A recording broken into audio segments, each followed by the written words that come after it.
Hello students, welcome again to my commerce classes. आज के इस वीडियो में हम बिजनेस स्टडी के चैप्टर 5 ऑर्गेनाइजिंग में ऑर्गेनाइजेशनल स्ट्रक्चर्स के बारे में डिस्कस करेंगे। स्टूडेंट्स, पिछले जो वीडियोस हैं हमने उसमें importance of organising, features and definitions, process of organisation के बारे में स्टडी किया था।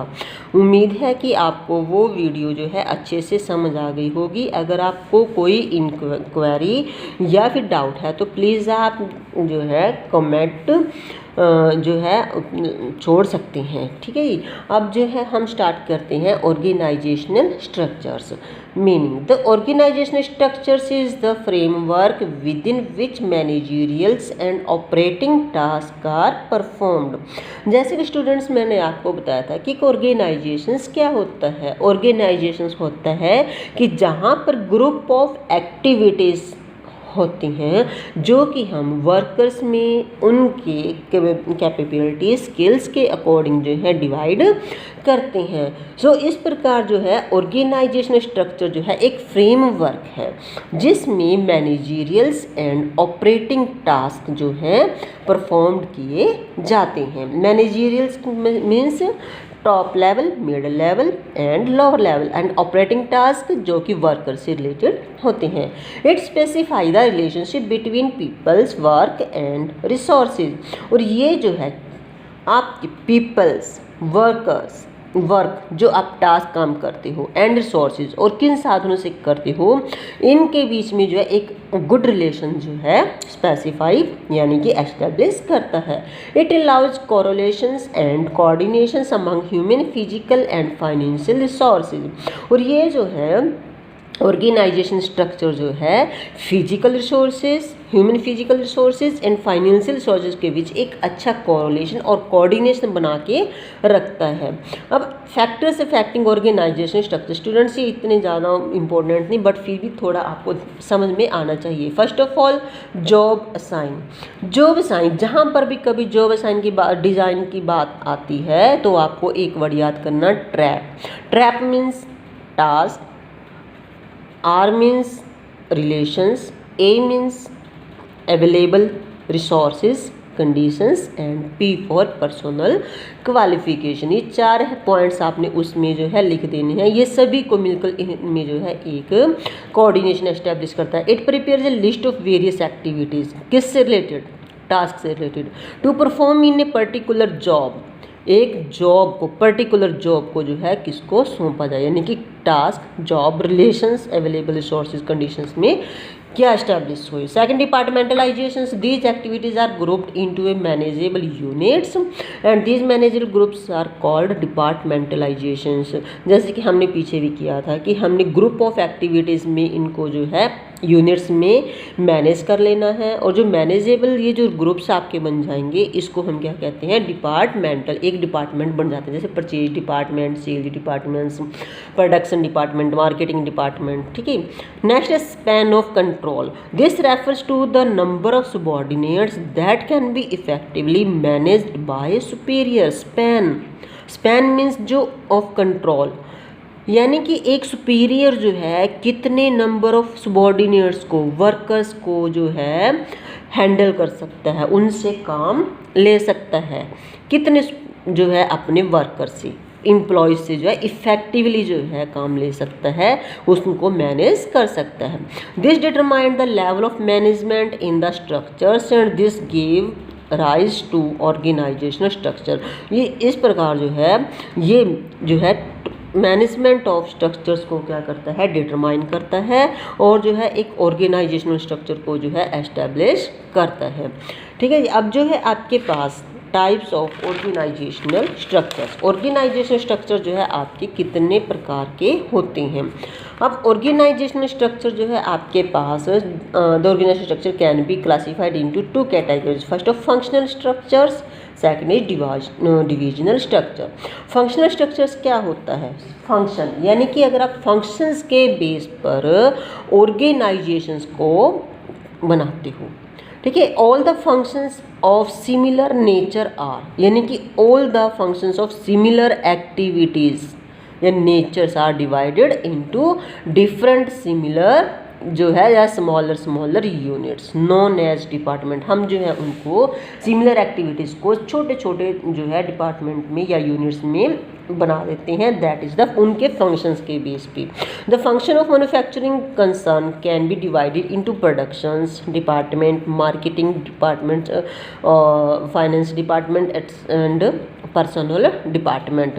तो ये जो फंक्शंस हैं हम मैन्युफैक्चरिंग के प्रोडक्शन को करने के ये किस बेस पे डिवाइड करते हैं, जैसे कि हमने जो प्रोडक्शन डिपार्टमेंट बनाएंगे, मार्केटिंग डिपार्टमेंट के कौन से फंक्शंस हैं, फाइनेंस डिपार्टमेंट के कौन से फंक्शंस हैं, पर्सनल डिपार्टमेंट के कौन से फंक्शन है, इस बेस पे जो है हम अपने ऑर्गेनाइजेशन का स्ट्रक्चर जो है तैयार करते हैं। जैसे कि एक फ्लो चार्ट के द्वारा फंक्शनल स्ट्रक्चर्स का जो फ्लो चार्ट है मैं बताऊँ, जैसे कि एक बिजनेस का, ऑर्गेनाइजेशन का, कंपनी का कोई बोर्ड ऑफ डायरेक्टर है, वो जो है अपने मैनेजिंग डायरेक्टर को जो है फंक्शंस फर्स्ट जो है फंक्शनली जो है ऑर्गेनाइजेशन स्ट्रक्चर बनाने के लिए बोलता है। तो मैनेजिंग डायरेक्टर ने क्या किया, अपने जो बिजनेस को जो है 4 जो है डिपार्टमेंट्स में डिवाइड कर दिया। प्रोडक्शन डिपार्टमेंट यानी कि जहाँ पर उसकी जो है प्रोडक्शन होती है, प्रोडक्शंस जो है आपके फंक्शंस के।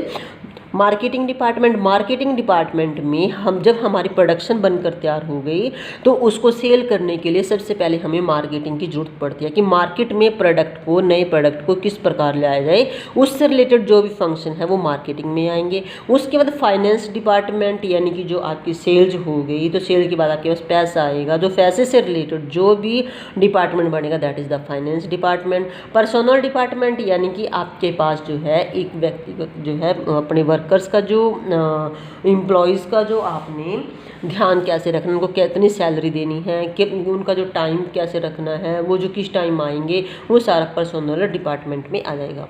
अब एडवांटेजेस ऑफ फंक्शनल ऑर्गेनाइजेशंस की कौन सी एडवांटेजेस है। First of specialisation. देखो स्टूडेंट्स, यहाँ पर ये बात स्पेशलाइजेशन बार बार आती है कि अगर एक व्यक्ति किसी काम को, जैसे हमने प्रोडक्शन डिपार्टमेंट में एक वर्कर को, एम्प्लॉय को सौंप दिया, अगर वो बार बार कई सालों तक प्रोडक्शन डिपार्टमेंट में ही काम करेगा तो वहाँ पर उसको क्या आ जाएगी, स्पेशलाइजेशन हो जाएगा। वो व्यक्ति उस काम में जो है क्या हो जाएगा, उस काम में वो कुशल हो जाएगा, स्पेशलाइज्ड हो जाएगा। इससे क्या होगा कि जो है वो जो है इससे जो है आपकी प्रोडक्शन की कॉस्ट भी कम होएगी और प्रोडक्टिविटी भी आपकी ज़्यादा इंक्रीज़ हो जाएगी। अब सेकंड जो बेनिफिट है फंक्शनल स्ट्रक्चर्स का, that is the increase in efficiency. वही चीज़ है, it helps to increase operational and managerial efficiency, this result is increase in profits. क्योंकि जो कोई भी मैनेजरियल्स है या वर्कर्स है, अगर एक काम को बार बार करता है, ऑपरेशनल वर्क करता है, तो उसकी एफिशिएंसी इंक्रीज हो जाएगी और जो रिजल्ट क्या आएंगे, वो आएंगे आपके ऑर्गेनाइजेशंस के, कंपनी के प्रॉफिट्स इंक्रीज होंगे। थर्ड पॉइंट है प्रोवाइड ट्रेनिंग। क्योंकि स्टूडेंट्स, जब हम किसी भी वर्कर्स को या एम्प्लॉयज़ को या मैनेजर को कोई डिपार्टमेंट सौंपते हैं तो उसको उससे पहले जो है ट्रेनिंग प्रोवाइड करनी पड़ती है। It makes training of employees easier as it focus only on limited range of skill, ताकि वो जो है, जो उसको टास्क दिया गया है, लिमिटेड रेंज दी गई है ऑफ स्किल की, उस पर ही सिर्फ ध्यान दें। जैसे कि आप देखते हो, आपको पता भी होगा कि जब किसी व्यक्ति को बैंकिंग में जॉब मिलती है, क्योंकि बैंक में जॉब के लिए ग्रेजुएशन मस्ट होती है, चाहे वो किसी भी जो है स्ट्रीम से ग्रेजुएशन की हुई हो, तो अगर वो उसने आर्ट से की तो उसको तो फिर बैंक्स के बारे में बहुत नॉलेज कम होती है। कॉमर्स वाले को तो फिर भी चलो थोड़ा पता होता है, लेकिन फिर भी उसके बाद भी हमें उसको क्या करनी पड़ती है, ट्रेनिंग प्रोवाइड करनी पड़ती है।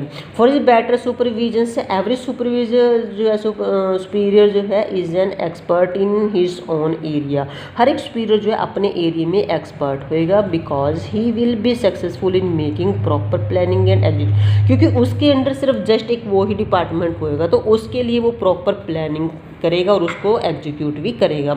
Number 5 is flexibility. Functional organisation allows change in organisation without disturbing the whole work. अगर आपके फंक्शनल डिपार्टमेंट में सपोज करो कि आपके पास प्रोडक्शन डिपार्टमेंट में कोई चेंज हो जाता है, ठीक है, तो वो वहाँ पर जो है दूसरे बाकी डिपार्टमेंट्स को डिस्टर्ब किए बिना उसमें चेंज कर सकता है। Number 6 promotes control and coordinations. अगर देखो जी, आपको पता है कि हर एक सुपीरियर्स के पास अपने सबॉर्डिनेट्स हैं, अपने वर्कर्स हैं, और जो है उनके पास वर्कलोड भी कम है, तो वो यहाँ पर जो है ईजिली कंट्रोल भी कर सकता है और अपने काम में जो है कोऑर्डिनेशन भी ईजिली बनाकर रख सकता है। सभी डिपार्टमेंट्स में जो है वो अपने कंट्रोल और कोऑर्डिनेशन को बनाकर रखता है। Number 7 scope of growth. अब देखो, जब सारे काम हमारे पास जो है स्पेशलाइजेशन से हो रही हैं, एफिशिएंसी इंक्रीज हो रही, प्रोडक्टिविटी इंक्रीज हो रही, फ्लेक्सिबिलिटी भी है, तो यहाँ पर क्या होएगा, तो कोई बिजनेस जो है फिर लॉस में थोड़ी जाएगा, तो नेचुरली ये क्या होएगा, ये प्रोवाइड करेगा हमें स्कोप ऑफ ग्रोथ। इससे जो है हमारी ग्रोथ का विकास बढ़ेगा। अब disadvantages of the functional organisation. First of all conflicts in authorities. यहाँ पर जो है जो आपकी अथॉरिटीज़ हैं, जो सुपीरियर्स हैं, उनमें जो है कन्फ्लिक्ट्स, झगड़ा होएगा।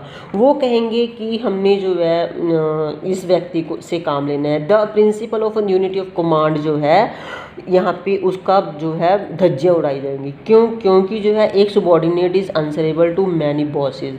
क्योंकि एक जो सबॉर्डिनेट है, क्योंकि डिपार्टमेंट है, प्रोडक्शन डिपार्टमेंट है, उसके ऊपर जो सुपीरियर्स तो काफ़ी है ना, तो वो जो सिर्फ काफ़ी बॉसेज के अंडर काम करेगा, तो एवरी सुपीरियर इज जो है कंसिडर्ड हिज वर्क इम्पोर्टेंट। हर एक जो सुपीरियर है वो चाहेगा कि वो जो है बिजनेस में उसको इम्पोर्टेंट स्थान दिया जाए और उसके काम को ही अहमियत दिया जाए, प्रायोरिटी दी जाए। Lack of coordination with such a wide network of functional department, coordination of the organisation becomes a dream. क्योंकि इसका जो नेटवर्क है बहुत ज़्यादा है प्रोडक्शन फंक्शनल डिपार्टमेंट का, क्योंकि अलग अलग जो है डिपार्टमेंट्स बनाए गए, तो यहाँ पर कोऑर्डिनेशन रखना जो एक ड्रीम ही बनकर रह जाता है। Costly the appointments of several specialist increase the overhead expenses of the country. क्योंकि इसके लिए जो है आपको स्पेशलिस्ट जो है हायर करने पड़ेंगे, तो जो एक्सपर्ट्स हायर करने पड़ेंगे, जिसके लिए जो है इसमें बहुत ज़्यादा कॉस्ट आ जाती है। Number 4 is inflexibility. It may leads to inflexibility as people. क्योंकि स्टूडेंट, जैसे कि मैंने भी पीछे एग्जांपल दिया था कि प्रोडक्शन में अगर कोई चेंजेस आ जाते हैं तो वो बाकी जो है डिपार्टमेंट्स पे इफेक्ट नहीं डालेगा। लेकिन इसमें जो है अगर आप प्रोडक्शंस में चेंजेस करते हैं तो नेचुरली मार्केटिंग पे इफेक्ट पड़ेगा और जो है दूसरे जो है आपके डिपार्टमेंट्स पे भी फ़र्क पड़ेगा। और with specialised skill and knowledge, और वो जो है यहाँ पर क्योंकि एक व्यक्ति जो है एक काम में परफेक्ट होता है, वो उसकी नॉलेज बेस भी होती है, इसलिए अगर उसको जो है आप दूसरा काम सौंप देते हैं तो वो जो है उस काम को ईजिली नहीं कर पाएगा। सो स्टूडेंट्स, जैसे कि अब मैं आपको एग्जांपल देती हूँ कि जैसे कि स्कूल में जो है एक टीचर जो है आपके पास फिजिक्स केमिस्ट्री है, अगर आप उसको कॉमर्स टीचिंग करने के लिए बोल देते हो तो क्या वो पढ़ा पाएगा? नहीं, बिकॉज क्योंकि उसकी जो स्किल्स है, नॉलेज है, वो किसकी है? साइंस की है और कॉमर्स की नहीं है। लेकिन एक कॉमर्स वाले टीचर को जो है आप जो है साइंस या जो एसएसटी पढ़ाने के लिए बोलोगे तो वो नहीं कर पाएगा। ठीक है, तो डेली जो है डिले इन डिसीजन, क्योंकि यहाँ पर lot of time is consumed when different जो है स्पेशलाइज्ड जो है are consulted prior to decision making. यहाँ पर जो है डिसीजन लेने में बहुत टाइम लग जाता है, बहुत देरी हो जाती है, क्योंकि जितने भी आपके पास एक्सपर्ट हैं वो सभी जब आपस में बैठ के कंसल्ट करेंगे तो एक दूसरे से एग्री नहीं करेंगे, तो यहाँ पर फिर डिसीजन में देरी होगी। सुटेबिलिटी मीन्स कि ये जो आपका फंक्शन स्ट्रक्चर है, ऑर्गेनाइजेशंस है, ये कहाँ पर लागू होएगा? When size of organisation is large, जब आपके ऑर्गेनाइजेशन का जो साइज है वो बड़ा होएगा। द एक्टिविटीज ऑफ डाइवर्सिफाइड, आप एक्टिविटीज़ को डाइवर्सिफाइड कर सकते हैं। High degree of specialisation is required, इसके लिए जो है हाई डिग्री ऑफ स्पेशलाइजेशन जो है बहुत ज़रूरी है। उसके बाद है डिवीजन स्ट्रक्चर जो सेकंड टाइप जो आपका स्ट्रक्चर्स का है वो है डिविजनल स्ट्रक्चर। इन डिविजनल स्ट्रक्चर का मतलब है कि हमने प्रोडक्ट के बेस पे जो है स्ट्रक्चर्स को प्रिपेयर करना है। In divisional structure departments are created on the basis of the different products and each product has its own independent functional structures. इस प्रकार एक डिविजनल स्ट्रक्चर में जो है हर एक डिपार्टमेंट को आप जो है डिफरेंट प्रोडक्ट के बेस से जो है करेंगे और हर एक प्रोडक्ट का जो है एक अपना ही अलग से फंक्शनल स्ट्रक्चर होएगा। जैसे कि एक बोर्ड ऑफ डायरेक्टर है एक कंपनी का, उसने अपने मैनेजिंग डायरेक्टर को जो है प्रोडक्ट के अलग अलग डिपार्टमेंट बनाने के लिए कहा। जैसे कि इलेक्ट्रॉनिक गुड्स का अलग से डिपार्टमेंट होएगा, चॉकलेट्स गुड्स का अलग से डिपार्टमेंट होएगा, स्टेशनरी गुड्स का अलग से होएगा और जो कॉस्मेटिक गुड्स है उसका अलग से हो जाएगा। तो इसमें जो है वो अलग और उसके बेस पे जो है इलेक्ट्रॉनिक गुड्स के जैसे फंक्शन होंगे उसके बेस पे उसके फंक्शन भी डिसाइड होंगे। First of all product specialisations, इसके जो है इसमें जो बेनिफिट्स हैं जो एडवांटेजेस हैं, तो ऑल द एक्टिविटीज स्टूडेंट मैंने पहले पीछे भी बताया था कि जो स्पेशलाइजेशंस जो है वो एक ऐसा जो वो है फीचर से एडवांटेजेस है जो कि दोनों में चल जाएगा। All the activities associated with one product काम कर रही प्रोडक्ट और product group can easily be integrated and coordinated by developing varied skill. All the activities associated with, जितनी भी आपकी एक्टिविटीज़ हैं वो एक प्रोडक्ट के साथ ही जो है क्या होती हैं वो एसोसिएट होती हैं। प्रोडक्ट ग्रुप जो है उसको ईजिली इंटीग्रेट किया जाता है और कोऑर्डिनेशन भी डेवलपिंग होती है according to the skill. Second is accountability in divisional structures, it is much easier to design responsibility, क्योंकि इसमें जो प्रोडक्ट्स के अकॉर्डिंग जो है रिस्पॉन्सिबिलिटी जो है डिपार्टमेंट प्रिपेयर किए जाते हैं, जिससे जो है आपको जो रिस्पॉन्सिबिलिटी जो है एक पर्टिकुलर डिपार्टमेंट को गुड्स के अकॉर्डिंग दी जाएगी और उससे ही उस डिपार्टमेंट की रिस्पॉन्सिबिलिटी भी बनती है। Flexibility, it promotes flexibilities which leads to prompt and effective decisions, ये जो फ्लेक्सिबिलिटी को इंक्रीज करता है जिससे आप इफेक्टिव डिसीजन ले सकते हैं। Number four is expansions and growth, for every product a separate division is open so that company can added a new division head for expansions and जो है diversifications of plans without disturbing the existing department। यानी कि इसका जो fourth जो benefit है वो ये है कि हर एक प्रोडक्ट सेपरेट जो है उसके लिए एक डिपार्टमेंट खोला जाएगा, डिवीज़न खोला जाएगा, ताकि वो जो है अपने नए प्रोडक्ट को, नए डिवीजन्स को जो है हेड ऑफ एक्सपेंसेस को अपने प्लान्स को प्रॉपरली जो है वो यूज़ कर सके without disturbing the existing department, ताकि दूसरा जो आपका एग्जिस्टिंग डिपार्टमेंट है उसको जो है डिस्टर्ब किए बिना। अब इसके जो है डिसएडवांटेजेस ऑफ द आपके पास जो है disadvantages of the divisional structures. First of all costly, ये बहुत कॉस्टली होता है। Divisional structure is very expensive since every activity has to be undertaken separately, क्योंकि सारी एक्टिविटीज़ को आप अलग अलग जो है लेते हैं, इसलिए बहुत कॉस्टली पड़ेगा, क्योंकि अलग अलग डिपार्टमेंट बनाना पड़ेगा उनके जो है प्रोडक्शंस के अकॉर्डिंग, उनके प्रोडक्ट के अकॉर्डिंग। इग्नोर ऑर्गेनाइजेशनल गोल, यहाँ पर जो है हम ऑर्गेनाइज में जो टारगेट है वो है कि ऑर्गेनाइजेशनल गोल जो होता है हमारे ऑर्गेनाइजेशन का उसको ही वो इग्नोर कर देते हैं। Managers in each department focus on their own product, वो जो है सिर्फ अपने प्रोडक्ट पर ही ध्यान देते हैं without thinking of the rest of the organisation, बाकी ऑर्गेनाइजेशन को वो छोड़ देते हैं। कि जैसे कि एक टीचर है, एक टीचर को जो है सिर्फ अपने सब्जेक्ट से ही रिलेटेड जो है स्टडी करानी होती है। अब उसको ये नहीं है कि हमने बच्चे का ओवरऑल जो है क्या करना है, डेवलपमेंट करना है। अगर कोई बच्चा किसी दूसरे सब्जेक्ट में जो है कमज़ोर है तो उसको उस भी तैयारी कराई जाए। तो यहाँ पर जो मेन ऑर्गेनाइजेशन का जो गोल्स था, मेन जो बच्चे का डेवलपमेंट था वो इग्नोर हो जाता है। Departmental conflicts, it also leads to conflict among the various, यहाँ भी डिपार्टमेंटल जो है उनमें जो है आपके सुपीरियर्स हैं उनमें जो लड़ाई झगड़ा होता रहता है, ठीक है। उसके बाद सूटेबिलिटी, सूटेबिलिटी में कहाँ पर होएगा, division structures is suitable when the organisation produces large variety of product, जब आपके पास जो है ऑर्गेनाइजेशन के पास लार्ज प्रोडक्ट जो है वैरायटी ऑफ प्रोडक्ट्स है, जैसे कि बहुत सारे प्रोडक्ट्स का जो है क्या करता है प्रोडक्शन करता है, वहाँ पर ये सूटेबल है। वेयर प्रोडक्ट्स स्पेशलाइजेशन, जहाँ पर प्रोडक्ट की स्पेशलाइजेशन है वहाँ पर इसको लागू किया जाता है। When an organisation grows adds more employees create more department, जब जो है ऑर्गेनाइजेशन जो है अपना जो है ग्रोथ कर रहा है, आगे बढ़ रहा है और जब वो ज़्यादा एम्प्लॉय यानी कि अपने प्रोडक्ट को जो है और ज़्यादा इंक्रीज करता जा रहा है तो क्रिएट करता है, तो इसलिए क्रिएट मोर डिपार्टमेंट करता है, तो वहाँ पर भी जो है आपका ये जो है डिविजनल जो है स्ट्रक्चर जो है आपका लागू होता है। So students, I hope this video you will understand very easily way.